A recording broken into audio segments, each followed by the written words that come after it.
Hola a todos, bienvenidos al canal. Hoy vamos a hablar de clásicos que superaron nuestras expectativas. ¿Se acuerdan del video donde hablamos de lo contrario, de clásicos que nos decepcionaron? En ese video me dejaron este comentario, que dice así: J. Alarcón, ojalá hagas un video con el otro extremo de la idea. Clásicos de los cuales teníamos bajas expectativas, pero que terminaron cautivándonos. Entonces, vamos a seguir la idea de este comentario. Muchas gracias por la idea para este video. Y, por supuesto, le pregunté a la comunidad qué clásicos ustedes no esperaban nada de ellos, pero los terminaron cautivando. Y recibí muchas respuestas, muchísimas, y los más votados van a aparecer en este video. ¡Empezamos! El primero es el primer clásico del cual vamos a hablar. Lo recomienda Tony Fabricio, que dice: no me esperaba mucho de Bartleby, el escribiente. Terminó siendo de mis libros favoritos. Bartleby, el escribiente, que lo tengo por aquí, es un libro, pero miren, es delgadísimo. Es una historia muy breve. A veces subestimamos a los libros que son cortos. Decimos no deben ser muy importantes, y más cuando es de un autor como Herman Melville, que lo representa básicamente Moby Dick. Moby Dick es la gran obra de Melville, y uno dice, no debe tener otro libro tan importante como Moby Dick, y más aún si es tan cortito. Y a veces nos encontramos con sorpresas, y al leer este libro nos cautiva. Es totalmente cierto. Es un libro que nos invita a reflexionar sobre la deshumanización del trabajo, que nos invita a pensar en el otro. Bartleby nos invita a pensar en los demás. Es un libro que sin decir las cosas, uno se da cuenta de ellas y reflexionamos irremediablemente. Yo lo recomiendo muchísimo. Hay que leerlo. Además, me recuerda mucho a Kafka este libro. Este libro es mucho anterior a Kafka, pero me recuerda mucho a los personajes kafkianos, porque lo que hace Bartleby, su inacción, es algo que parece típico del absurdo de Kafka, de los personajes kafkianos, donde lo absurdo parece totalmente normalizado en el mundo tradicional, en el mundo real. Y ese efecto de lo absurdo insertado en lo normal magnifica el mensaje, le da más consistencia. No, me encanta. Muy recomendado Bartleby, el escribiente. Ya. Sigamos. Qué bonito este tema de la revalorización de algunos clásicos que a veces sentimos que no son tanto, ¿verdad? Pero después cuando los leemos se quedan en nosotros para siempre. Felipe Verdugo dice: Rayuela. No sé si se considera un clásico universal, pero es una locura. Más allá de la transición entre páginas, lo cual es novedoso y un gran mérito del autor, me sorprende su prosa poética, impredecible. No sabemos realmente qué es lo que va a pasar en la siguiente página de Rayuela, ¿verdad? Causa y efecto, rotos también. No podemos saber, no podemos predecir lo que va a pasar. En este caso es una rotura de causa y efecto literaria, porque no sabemos qué es lo que nos va a esperar en el próximo movimiento de Rayuela. Me sorprende un poco el comentario, porque Rayuela es de los libros más odiados aquí en el canal. Me llegan una cantidad de comentarios horribles sobre este libro, sobrevalorado, insultos, de todo. Entonces me sorprende y me parece precioso y bonito que haya personas que sí les guste. A veces incomprensible, a veces amado por muchos, pero yo siento que hay partes de Rayuela que no realmente nunca vamos a entender al 100%. Y tenemos que quitarnos esa idea de que los libros hay que entenderlos al 100% en una primera lectura. Yo creo que esa complejidad que tienen nos invitan a la relectura constante de ellos, a revisitarlos. Y eso es muy bonito, porque volver a un libro no significa que vas a ser el mismo de siempre cuando vuelvas a leerlo. Has vivido otras experiencias, has tenido una vida, has vivido más. Entonces los ves de otra manera, sobre todo las historias. Y Rayuela tiene eso, que tiene una prosa preciosa, como decía el comentario, que tiene partes muy bonitas, preciosas con la maga y Horacio, que tiene partes preciosas, además, también con partes muy crueles y muy tristes también, que Cortázar sobrelleva con un poco de humor, con un poco de ingenio, con lo lúdico que tiene este libro también. Y yo siento que me alegro que algunas personas realmente lo hayan disfrutado, porque generalmente los comentarios es de decepciones de Rayuela. Y es bonito que haya un comentario positivo sobre el libro. El siguiente comentario es de César Edmundo Muñoz Silva. Miren, Edmundo Muñoz Silva. Ojo, lamentablemente no he leído muchos clásicos, pero El Conde de Montecristo superó por muchísimo mis expectativas. Esperaba encontrarme una novela algo pesada y lenta, pero es súper fácil de leer y pasa de todo, totalmente recomendada. Les digo ojo, porque su segundo nombre es Edmundo. y le gusta El Conde de Montecristo. ¿Dónde tengo El Conde de Montecristo? Aquí está. Es que lo que pasa cuando hablamos de clásicos, siempre pensamos que son libros lentos, que son libros latosos, que son libros que nos va a costar leerlos, que son una cuesta arriba, que no nos van a interesar, que no nos van a enganchar y que vamos a tener que hacer demasiado esfuerzo por leerlos. Y a veces ese esfuerzo no es necesario, sobre todo en libros como El Conde de Montecristo de Alejandro Dumas, sobre todo el libro de Alejandro Dumas, que siempre tiene libros bastante entretenidos, como Los Tres Mosqueteros también. El Conde de Montecristo es aventura, es un libro de aventuras, pero también es un libro del romanticismo.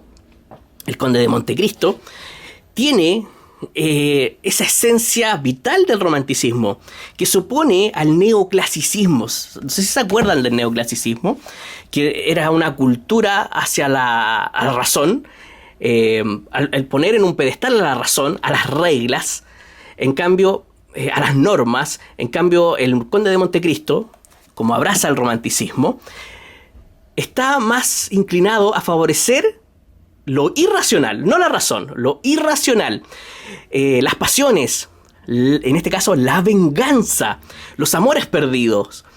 Los personajes se mueven en son de sus pasiones, de su lado irracional.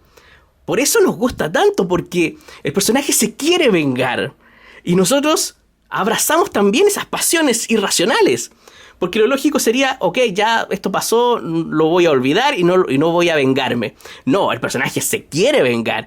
Y suceden un montón de aventuras y cosas a este personaje que nos mantienen enganchados en la lectura. Y eso le sorprende a mucha gente. Pero es que cuando un ser humano sigue sus pasiones y logra sus objetivos irracionales, nos gusta porque vivimos en un mundo donde nos domina la razón. Y es un mundo donde siempre debemos respetar las reglas. En cambio, el Conde de Montecristo se salta las reglas. Y la razón, es decir, su ingenio y sus cálculos y todas las tramas que él realiza para lograr su venganza, es decir, toma la razón y la pone al servicio de lo irracional.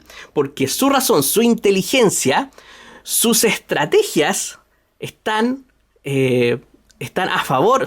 subordinadas a lo irracional. Porque claro, él es un excelente estratego, no sé cómo se dice, pero es para un fin irracional. Ocupa la razón para un fin irracional, para una venganza. Entonces, es brutal. Por eso les gusta tanto, y a mí también, por supuesto. Bien, seguimos. Salió un poco el sol. Octar Nator dice: Don Quijote.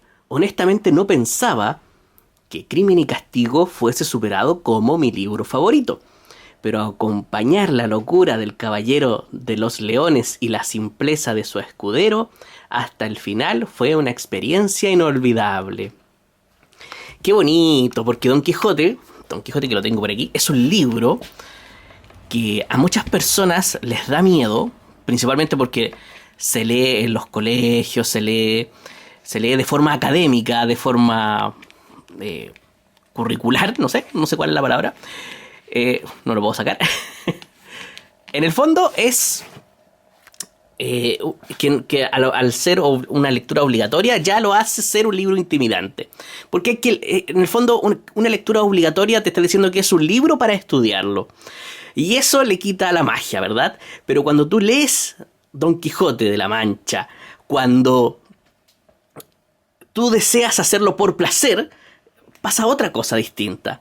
Entonces, cuando ves esta extensión y cuando mucha gente dice que tiene muchas palabras en desuso, se tiende a pensar que es un libro indescifrable, ¿verdad? Que va a costar, que va a ser denso. Pero Don Quijote tiene la particularidad de ser muy ameno y de ser muy interesante filosóficamente también.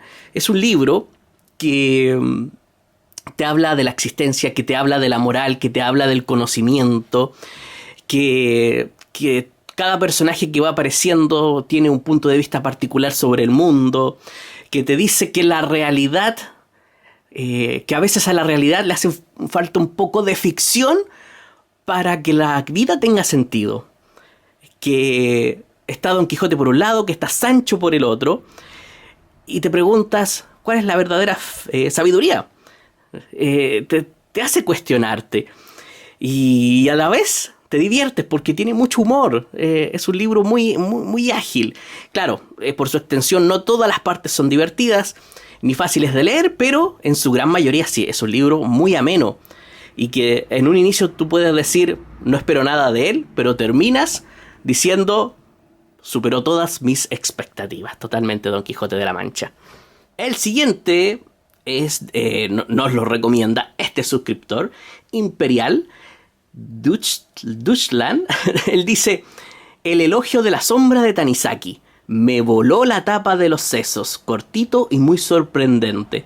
Desde que lo leí, veo los espacios y sus sombras de manera distinta. Lo recomiendo profundamente. Ahora me compré Las Hermanas Makioka para conocer más al autor japonés. Lamentablemente yo no he leído El elogio de la sombra, pero no estoy aquí recomendando libros que yo he leído, sino libros que a ustedes les parecieron que superaron sus expectativas. Y aquí nos dejan esta recomendación. Yo, El elogio de la sombra es un libro que tengo muchas ganas de leer. Y es un ensayo, lo que sí sé que es un ensayo cortito de Tanizaki. Y qué increíble cómo pasa esto, que estamos, leemos un ensayo, leemos las ideas de otros, y de pronto las empezamos a aplicar en nuestro día a día, en nuestra vida cotidiana. Como le pasa a este suscriptor que nos dice que lo recomienda profundamente y desde que lo leyó ve los espacios y sus sombras de manera distinta. Qué bonito efecto nos produce la lectura. La siguiente recomendación es de Elizabeth López, que dice que para mí Drácula fue un libro que para ella superó sus expectativas. Cuando lo inicié pensaba que sería de vampiros, tenía 15 años, y solo eso. Sin embargo, me llevé una grata sorpresa. Esa forma de narrar epistolar, amor, la trascendencia, el terror, etc. me atrapó. Claro, Drácula tiene muchas temáticas que no es solamente ser vampiro. Lamentablemente yo no soy un fan de Drácula. No, lo intenté leer en su momento, pero no me gustó. Bueno, esto es personal, esto es una cosa mía solamente. Bueno, al inicio me encantó toda la parte en el castillo, todo ese asunto, pero después que baja del barco ahí ya como que me aburrió y lo dejé, lo abandoné, pero todavía no descarto continuarlo. Eso sí, habían partes a mí que no me gustaron mucho, me faltaba tensión narrativa para seguir, realmente pasaban cosas que los personajes para ellos eran un misterio, pero para mí era algo totalmente obvio por las películas y todo el asunto, entonces como que me aburría totalmente, pero bueno, eso me pasó a mí, es un efecto único, porque a muchísima gente ama Drácula y le encanta. Y aquí tenemos una muestra de cómo esta suscriptora nos deja su... Bueno, y varios más, no fue ella solamente, muchos votaron por Drácula, como de esos libros que superaron sus expectativas. Aquí nos habla de que tiene amor, que habla de la trascendencia, que tiene un terror especial y, por supuesto, su estructura narrativa, que es epistolar, que tiene fragmentos de diario, si no recuerdo bien, tiene recortes de prensa, tiene varias formas de contar la historia, a fragmentos, en partes, en pedazos, que es totalmente genial. Eso sí que me gustó a mí. El siguiente es Hibari. Hibari dice: todavía no lo termino. Uy, me gusta mucho este comentario. Dice: todavía no lo termino. Y esto no es sobre expectativas en calidad. Pero le tenía un poco de miedo a Ana Karenina, de Lev Tolstoy, por lo extenso y porque siempre se habla con mucho respeto sobre la literatura rusa, por su profundidad. Sin embargo, me llevé una gran sorpresa al ver lo sencillo que es de leer. No me malentiendan, está increíblemente bien escrito, pero tan bien que la lectura se me hace súper fluida. Alguien me dijo que es una novela que se lee sola, y creo que eso resume muy bien lo que quiero decir. No me lo esperaba. Ana Karenina. Por Dios, lo he dicho en varios videos. Ana Karenina es de esos libros que te sorprende cuando lo empiezas a leer. Porque claro, piensas que lo ruso es como algo críptico, que la literatura rusa es críptica, que la literatura rusa, porque son rusos, a lo mejor porque son rusos, va a ser algo complejo. Pero el arte literario de Tolstoy tiene la capacidad de llevarte de la mano. Se lee de una forma muy ágil, tal como dice la suscriptora, o el suscriptor, realmente no lo sé, pero tal como lo dice en su opinión, tú piensas que vas a llegar a algo denso, tiene más de 1000 páginas, y piensas que vas a llegar a una historia que te va a costar mucho, pero la forma en que está escrita, su prosa, y además los personajes que van apareciendo, las dinámicas entre ellos, todo es demasiado interesante, demasiado entretenido. No solamente se lee bien, sino que es entretenido. Todo lo que va pasando, todo lo que va sucediendo. Tolstoy construye constantemente tensión narrativa en las acciones de los personajes. Y también en sus pensamientos, en sus cuestionamientos existenciales, sobre todo en la parte de Levin. Y es un libro imperdible. Hay que empezar a quitarse el miedo a la literatura rusa. Puede que Dostoyevsky sea un poco enredado para escribir. Puede ser, y que por eso pensemos que la literatura rusa es muy compleja. Pero Tolstoy, Chekhov, Gorky, Gogol son escritores muy accesibles. Se leen demasiado bien. Tienen una prosa muy accesible a cualquier persona. No le tengan miedo a los rusos. Continuamos, el sol ya se fue. Y vamos a dar paso a este comentario y a estas recomendaciones que me gustaron mucho. Ruana, 5129, propone 3 libros. El primero dice: Orgullo y Prejuicio. Siempre vi que lo vendían como un romance sin mucho más. Sin mucho más que ofrecer. Pero leyéndolo vi que Austen dotó la obra de bastante más profundidad de la que la gente suele comentar. Qué bueno que apareció este comentario.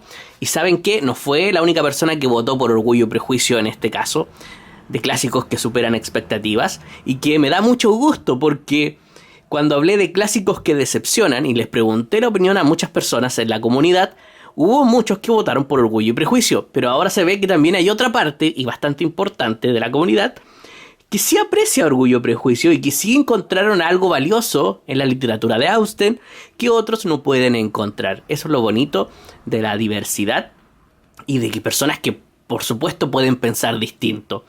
Austen es pura ironía, y puede que muchas de las cosas, de las acciones de los personajes, que algunos tildaron, me acuerdo aquella vez en ese video de telenovela barata, son obras maestras de la ironía, de la crítica social. Para mí Austen es una excelente escritora, a mí me encanta, y qué bueno que haya más personas que encuentren esa profundidad preciosa que tienen sus libros. El segundo libro que recomienda aquí, no sé si es suscriptor o suscriptora, pero bueno, muchas gracias por este comentario, es Fausto. Es una obra que siempre impone, dice, por el dato de que Goethe trabajó en ella por 60 años. Eso sin duda te eleva muchísimo la expectativa. Y en mi caso, tras leer a ambas partes, superó mis expectativas de sobremanera. Ok, esto es muy interesante porque a veces las personas van a los clásicos con 0 expectativas, es decir, sin ninguna ilusión. Pero en este caso, porque Goethe dice aquí que trabajó 60 años en ella, en ese libro. Entonces, iba con expectativas, y aún así las superó. Lamentablemente yo no he leído Fausto, es un libro que tengo miedo, tengo que reconocerlo, es un libro que tiene fama de ser complejo y que todavía no lo leo, pero después de este comentario me da mucho ánimo. El siguiente libro es Moby Dick. Dice: la leí con miedo, ya que siempre se dice de lo difícil que es por los capítulos de cetología. Luego no me resultaron para nada molestos. Inclusive recuerdo haber terminado viendo videos de ballena para complementar la lectura. En fin, que luego todo eso suma para el tramo final del libro. Un saludo, Ricardo, y gracias por tu contenido. Muchas gracias a ti por tu comentario. Qué buen comentario de Moby Dick. Es que Moby Dick es la obra donde hay muchas digresiones. El autor se aleja muchas veces de la historia principal para explicar otras cosas o para contar otras historias. Pero en el fondo, como bien dice el comentario anterior, ok, se me apagó la cámara de golpe, pero bueno, voy a retomar donde quedé. En el fondo, la existencia de los capítulos de cetología, la existencia en general de las digresiones en Moby Dick, son porque el libro no están ahí porque el autor quiera poner algo que estorbe, no quiere poner algo que sea aburrido a propósito, no. Es porque todo el conjunto en sí de la novela busca comunicar algo. Hay una intención comunicativa que en el final tú la vas a poder captar. Y para eso no solamente necesitas la historia principal central, sino todo lo que la rodea. Todo lo que el autor incluyó en la novela es parte de lo que quiere comunicar.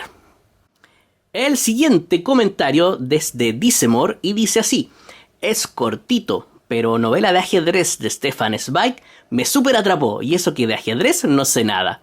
Me encantó este comentario porque a veces dejamos de lado libros que tocan temas que no conocemos o que no entendemos bien y los dejamos de lado porque pensamos que si no sabemos sobre ese tema, puede que nos perdamos de algo interesante en la novela y que no la entendamos por completo. En este caso, si no sabemos mucho de ajedrez, podemos decir, una partida de ajedrez puede que yo no la entienda porque no sé jugar ajedrez. Pero generalmente eso no pasa. Como por ejemplo en La Defensa, que también se trata sobre un jugador de ajedrez, de Nabokov. O aquí mismo, en una partida de ajedrez, lo que hace es que el ajedrez es un medio para explorar la naturaleza humana, para explorar al personaje principal, para contarnos sobre nosotros como seres humanos. Y aquí, esta es muy psicológica, la defensa de Nabokov. Acá también es bastante psicológica, toma de una forma bastante, con una prosa bastante ligera. Zweig tiene esa prosa muy amena y muy, muy ligera, pero que es muy profunda. Toca la psicología de estos dos personajes de manera muy profunda, pero no solamente eso, sino también, a partir del ajedrez, nos cuenta una historia, un trasfondo social más importante. Y eso es genial, es una maravilla, encuentro yo. Por eso, librazo. Aquí se llama una partida de ajedrez, pero generalmente también se titula novela de ajedrez. Qué buen libro ese. Ya, la siguiente recomendación viene de Jeremy García, que dice: Persuasión de Jane Austen. Pensé que sería una novela buena, sin más, y me encontré con mi novela corta clásica favorita.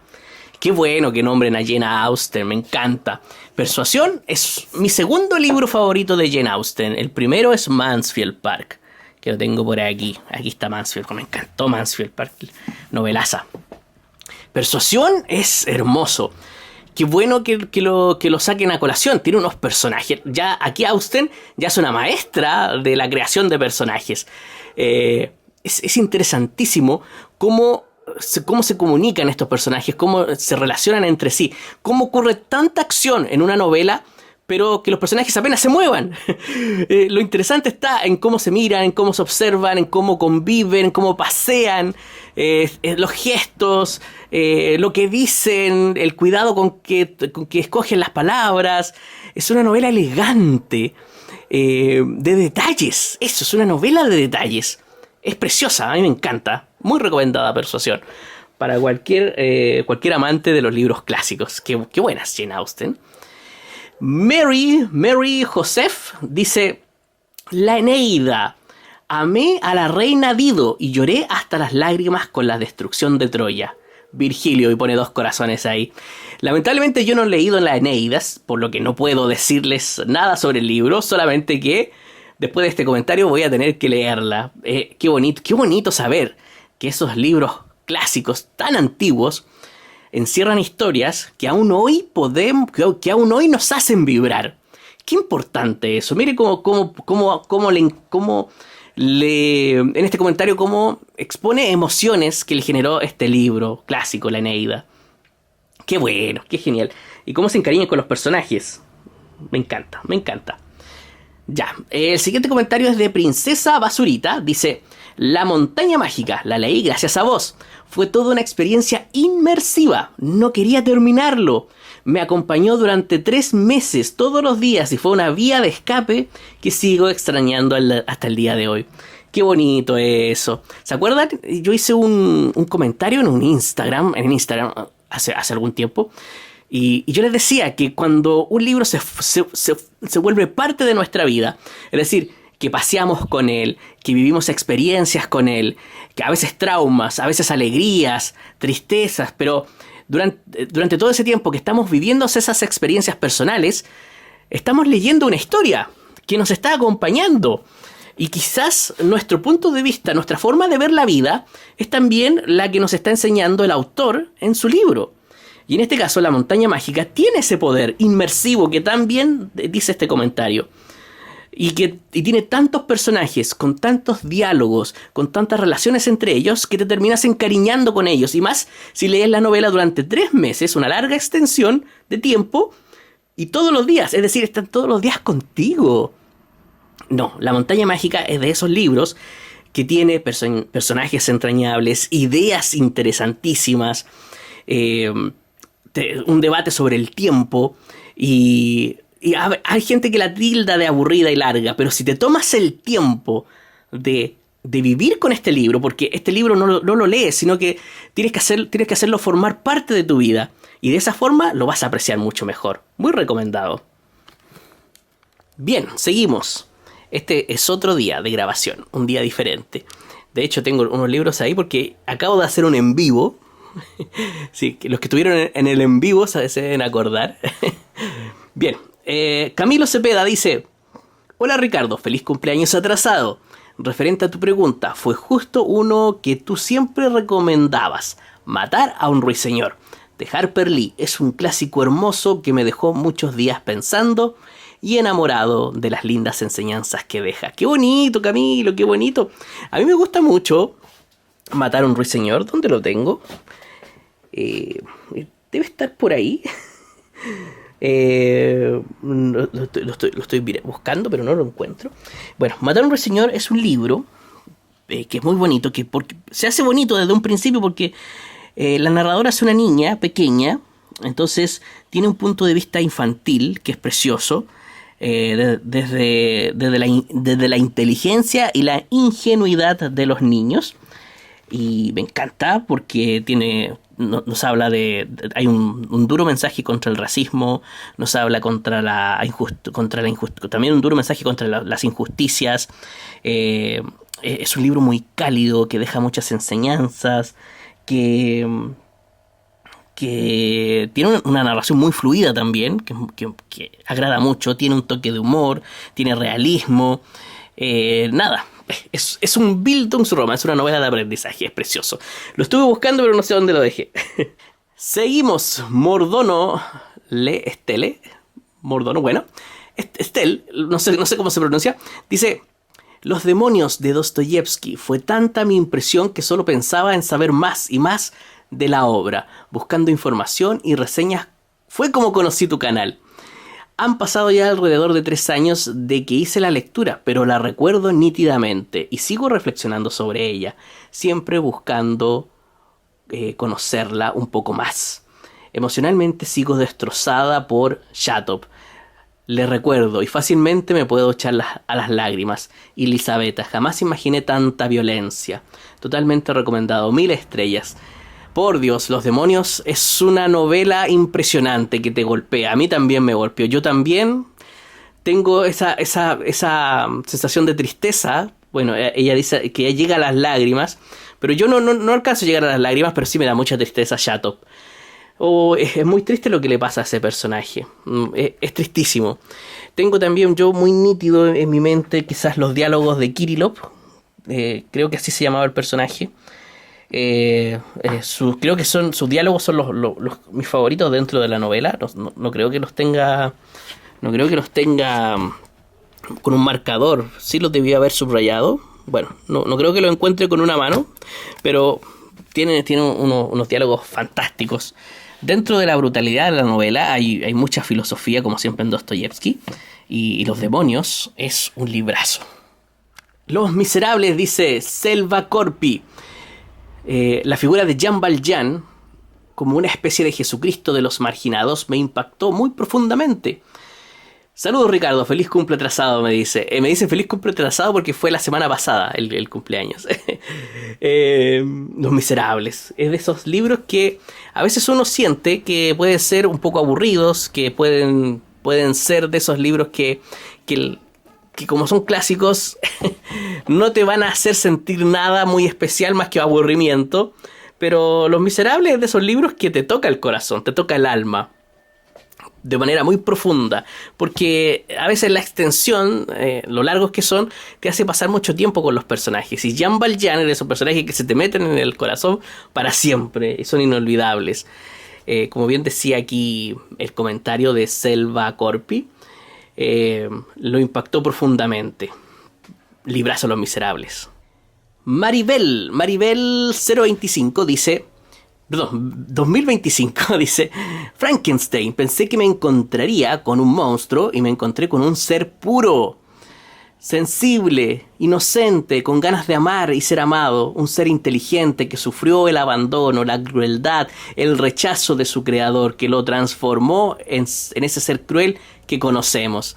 ¡Qué gran verdad! ¡Qué gran verdad! Tú vas a Frankenstein, Frankenstein y parece que vas a encontrar la típica historia de un monstruo, la típica historia de monstruo que se cuenta en las series de televisión, en las películas, que se ha tergiversado tanto. Es una novela que usa la ciencia ficción, que usa el terror para hacer una reflexión filosófica, básicamente sobre la vida, sobre los seres humanos, sobre quizás el origen de la maldad, si es externo, si es interno.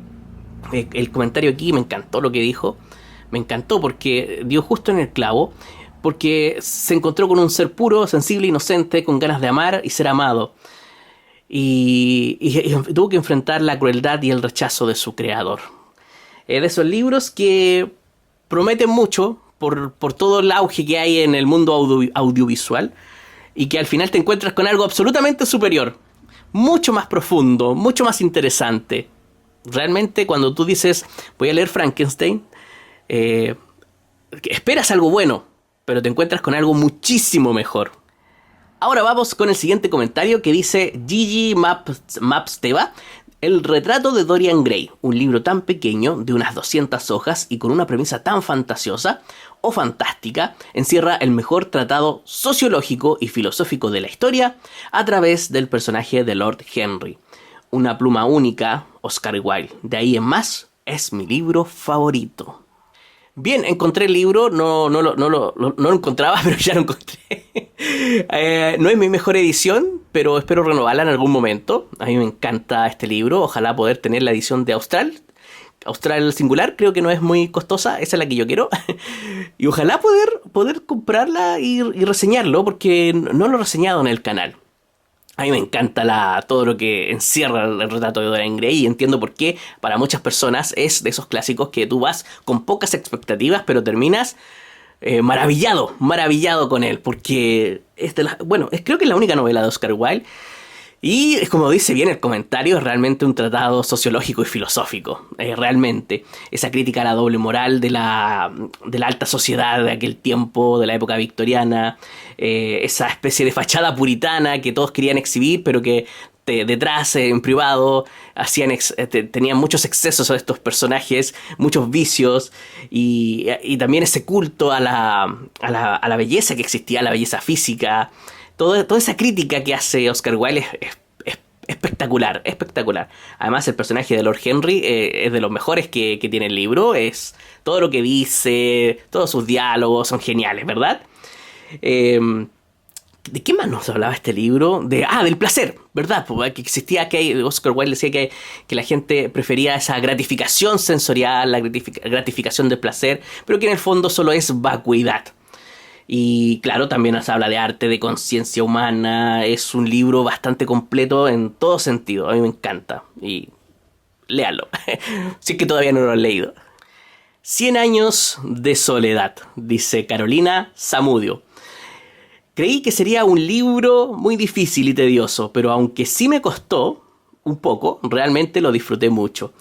Qué bonito, qué bonito. Y creo que das en el clavo, porque dice, aunque sí me costó un poco, realmente lo disfruté mucho. Es que no es tan fácil leer 100 años de soledad. Es un libro que tiene una prosa bastante especial de García Márquez. Y además, los nombres que se van repitiendo, la familia, el árbol genealógico, todo ese asunto, el realismo mágico, puede inducir a confusión a los lectores y pueden decir ellos, esto no me gusta, no lo estoy entendiendo. Pero lo que nos decía el comentario era que sí lo había disfrutado, que a pesar de que le costó un poco, es decir, le costó un poco entender algunas cosas, lo disfrutó, que fue lo que justo me pasó a mí cuando yo lo leí en el colegio, en la escuela. Y a pesar de que pude haber tenido algunas dificultades, la novela se disfruta igualmente. Es no sé, un doble acierto de García Márquez, porque escribe un libro precioso, bonito, interesante de leer, que cuando eres adulto es más interesante su prosa, quizás su estética, pero su historia, a pesar de que tú cuando eres muy joven todavía no puedes apreciar todo lo bonito de lo literario que tiene, la historia en sí aún así es entretenida. Entonces, tú dices, es un clásico latinoamericano, y todos dicen, no, va a ser tedioso, y termina siendo una historia fascinante.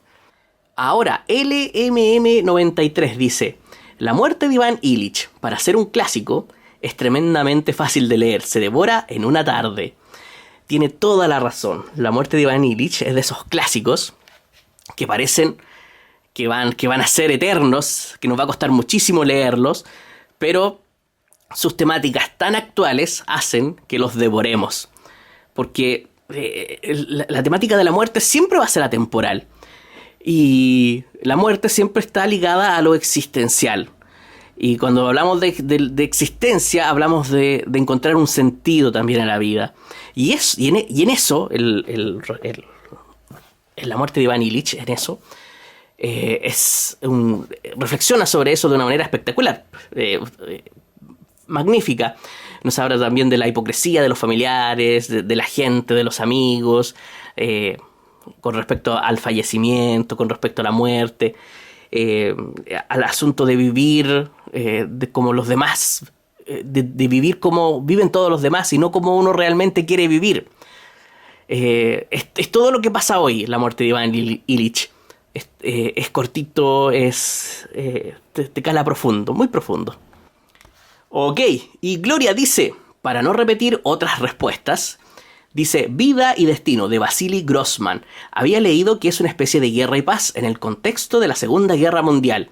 Y la comparación con Tolstoy no le queda grande. Es un libro ágil, con mucha información, pero que no desorienta. Me hizo reflexionar y llorar a partes iguales. Es tremendo, dice. Uy, miren, este comentario dejó una descripción tremenda de este libro, que yo no lo he leído, pero lo coloco aquí porque lo recomendaron y votaron por él varias personas. Pero me encantó este comentario, es muy completo, porque primero lo compara con Guerra y Paz. Dicen que es el Guerra y Paz, pero en el contexto de la Segunda Guerra Mundial. Además, es ágil, pero tiene mucha información. Pero esa información no desorienta. Qué importante este comentario, qué bien hecho está, me encantó. Dice que le hace reflexionar y también llorar a partes iguales, es decir, tiene de todo. Tiene de todo este libro. Lo voy a buscar porque creo que está en Galaxia Gutenberg. Lo voy a buscar porque se ve sensacional. No sé ustedes, pero yo lo quiero leer. Bien, hemos llegado al final de este video. Espero que les haya gustado. Y por supuesto, nos vemos la próxima semana.